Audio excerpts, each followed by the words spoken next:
آج سے کم و بیش 3500 سال قبل مصر میں فرعون نے بنی اسرائیل کو اپنا غلام بنا لیا تھا۔ جب حضرت موسیٰ علیہ السلام بنی اسرائیل کو غلامی سے نجات دلوانے کے لیے مصر سے نکلے تو فرعون انتہائی تکبر سے بنی اسرائیل کے تعاقب میں اپنی عظیم فوج کے ساتھ روانہ ہوا، لیکن جب وہ ان کے قریب پہنچا تو اللہ کے حکم سے آسمانی آگ نے اس کا راستہ روک لیا۔ اس وقت حضرت موسیٰ علیہ السلام نے سمندر میں اپنا عصا مارا تو بحر قلزم 2 حصوں میں تقسیم ہو گیا اور لاکھوں کی تعداد میں بنی اسرائیلی سمندر کے درمیان بننے والے اس عظیم راستے سے گزر گئے۔ اور جب فرعون کی فوجوں نے اس خشک راستے سے گزرنا چاہا تو اللہ نے سمندر کو آپس میں ملا کر ان کو غرق کر دیا۔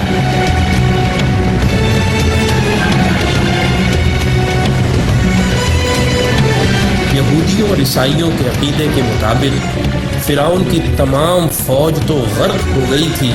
لیکن فرعون کنارے پر ہونے کی وجہ سے ڈوبنے سے بچ گیا تھا اور بعد میں وہ اپنی طبعی موت مرا تھا۔ 1898 میں مصر کی مشہور کنگز ویلی دریافت ہوئی، جہاں مختلف مقبروں میں فرعون سمیت دیگر کئی بادشاہوں کی حنوط شدہ لاشیں دریافت ہوئیں۔ اس دریافت کے 83 سال بعد 1981 میں جب فرعون کی ممی خراب ہونے لگی تو اس وقت کی مصری حکومت نے فرانس سے درخواست کی کہ وہ فرعون کی ممی کو نہ صرف خراب ہونے سے محفوظ کرے بلکہ اس کی موت کی اصل وجہ بھی معلوم کرے۔ جب فرعون کی ممی کو ایئرپورٹ پر لایا گیا تو فرانسیسی صدر متران سمیت تمام وزراء، افواج کے کمانڈروں اور فوجی دستوں نے فرعون کی ممی کو اس طرح سلامی دی جیسے ایک عظیم بادشاہ کو دی جاتی ہے۔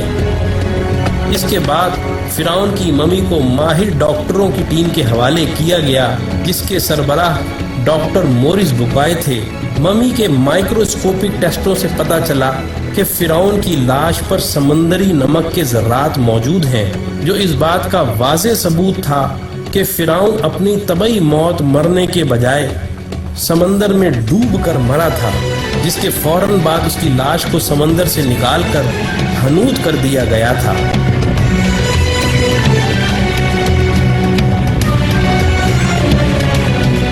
جب ڈاکٹر مورس بوکائے آخری رپورٹ مرتب کر رہے تھے تو ان کو بتایا گیا کہ مسلمانوں کی مقدس کتاب قرآن مجید میں لکھا ہوا ہے کہ اللہ نے فرعون کو غرق کر کے اس کی لاش کو عبرت کے لیے محفوظ کر دیا تھا۔ یہ سن کر ڈاکٹر مورس بوکائے اس قدر حیران ہوئے کہ حقیقت حال جاننے کے لیے مصر روانہ ہو گئے۔ مصر میں ایک مسلمان سائنسدان نے فرعون کی موت کے حوالے سے قرآن کی درج ذیل آیات ان کو پڑھ کر سنائیں، اور ہم نے بنی اسرائیل کو سمندر پار کر دیا تو فرعون اور اس کے لشکر نے سرکشی اور تعدی سے ان کا تعاقب کیا، یہاں تک کہ جب وہ سمندر میں ڈوبنے لگا تو کہنے لگا کہ میں اس خدا پر ایمان لاتا ہوں جس پر بنی اسرائیل ایمان لائے ہیں۔ اللہ نے فرمایا تو اب ایمان لاتا ہے حالانکہ تو پہلے نافرمانی کرتا رہا اور مفسد بنا رہا، تو آج ہم تیرے بدن کو سمندر سے نکال کر محفوظ کر لیں گے تاکہ تو بعد کے لوگوں کے لیے عبرت بن جائے۔ ان آیات کو سن کر انتہائی حیرت کے عالم میں ڈاکٹر مورس بوکائے کہنے لگے، قرآن کا نزول فرعون کی موت کے 2000 سال بعد ہوا، اور اس وقت اور آج تک کوئی فرعون کی ممی کے بارے میں نہیں جانتا تھا، لیکن قرآن نے اس کے بارے میں جو پیشن گوئی کی تھی وہ آج نزول قرآن کے 1400 سال بعد فرانس میں ممی کے مائکروسکوپک ٹیسٹوں سے سچ ثابت ہو گئی ہے۔ تو بھائیو، ایسا قرآن کسی انسان کا کلام تو ہو ہی نہیں سکتا۔ یقیناً یہ اللہ کا کلام ہے۔ یہ کہہ کر انہوں نے بھرے مجمع میں کلمہ پڑھ کر اپنے مسلمان ہونے کا اعلان کیا۔ یہی وہ ڈاکٹر مورس بکائے ہیں جن کی مشہور زمانہ کتاب قرآن، بائبل اور سائنس نے آج پوری دنیا میں تہلکہ مچایا ہوا ہے۔